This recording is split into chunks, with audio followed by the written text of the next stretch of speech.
Hello, good morning. ഇന്നിപ്പോൾ Saturday morning ആണ്. എനിക്ക് എന്തായാലും ഇന്ന് വർക്കുണ്ട്. ബിജുവിനാണെങ്കിൽ ഇന്നിപ്പോൾ പോകണ്ട. ബിജു ഓഫാണ്. ബിജു IT ആയതുകൊണ്ട് തന്നെ അവർക്ക് സാറ്റർഡേ സൺഡേസ് ഒക്കെ ഓഫാണ്.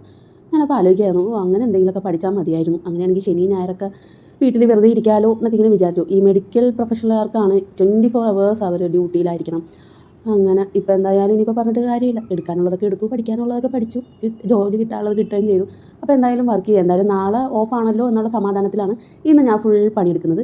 അപ്പോൾ ബിജുവിന് എന്തായാലും ചോറ് മസ്റ്റാണ് ഉച്ചയ്ക്ക്. അതുകൊണ്ട് ഞാൻ ബിജുവിന് മാത്രം ചോറ് വെച്ചു. എനിക്ക് പിന്നെ ഞാൻ 2 ദിവസം മുമ്പ് ഒരു ഫ്രൈഡ് റൈസ് വെച്ചിട്ടുണ്ടായിരുന്നു. അതിൻ്റെ ബാക്കി ഞാൻ ഫ്രിഡ്ജിൽ ഭദ്രമായി അടച്ചു വെച്ചതുകൊണ്ട് തന്നെ ആ ഫ്രൈഡ് റൈസ് ഞാൻ എടുത്ത് ചൂടാക്കി. പിന്നെ ഇഡ്ഡലിയാണ് ഉണ്ടാക്കുന്നത്. ഇവിടെ 1 കിലോ ദോശമാവ് വാങ്ങിച്ച് കഴിഞ്ഞാൽ ഒരു 2-3 ദിവസത്തേക്ക് നിൽക്കും. അതുകൊണ്ട് തന്നെ ഞാൻ ദോശമാവ് ഇഡ്ഡലി ഉണ്ടാക്കി. അത് കഴിഞ്ഞ് ഞാൻ സിമ്പിൾ ഒരു കറി ഉണ്ടാക്കുന്നത്. 2 സാധനങ്ങൾ മതി. ഒന്ന് സവാളയും ഒന്ന് തക്കാളി.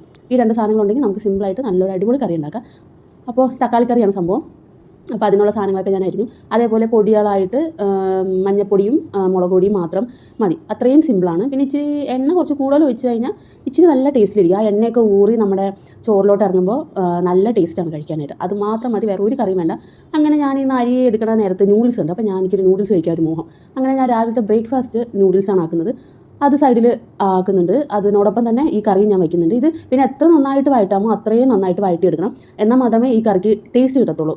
എന്താ പറയുക, നന്നായിട്ട് വഴറ്റി തക്കാളിയും സവാളയും കൂടി അങ്ങ് ചേരണം. തക്കാളിയൊക്കെ നന്നായിട്ട് ഉടഞ്ഞ് നല്ല പേസ്റ്റ് പരുവത്തിലാവണം. അതാണ് അതിൻ്റെ ടേസ്റ്റ്. എനിക്ക് ഈ കറി പറഞ്ഞു തന്നത് എൻ്റെ മമ്മിയാണ്. അപ്പോൾ മമ്മി ഒന്നുമില്ലാത്ത സമയത്തൊക്കെ ഉണ്ടാക്കുന്ന കറികളാണ് ഇതൊക്കെ. എന്നാൽ നല്ല ടേസ്റ്റുമാണ്. എന്തിനാണ് അധികം സാധനങ്ങളൊക്കെ.